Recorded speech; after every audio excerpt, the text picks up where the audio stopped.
हे बघ, बिलकुल घाबरू नकोस.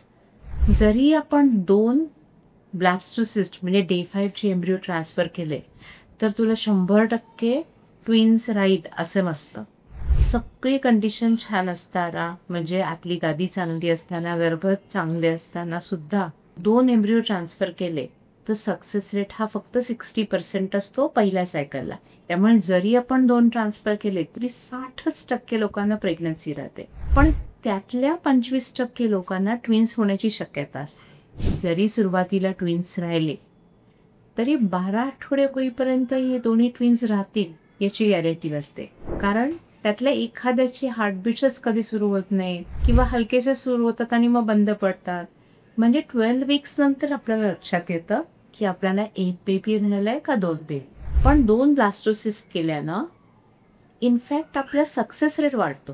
जर आपण एकच केलं तर हा सक्सेस रेट कमी होऊन जातो, फक्त 40%च होतो. त्यामुळे सक्सेस रेट वाढवण्यासाठी आपल्याला 2 एम्ब्रिओ ट्रान्सफर करायचे, घाबरू नकोस.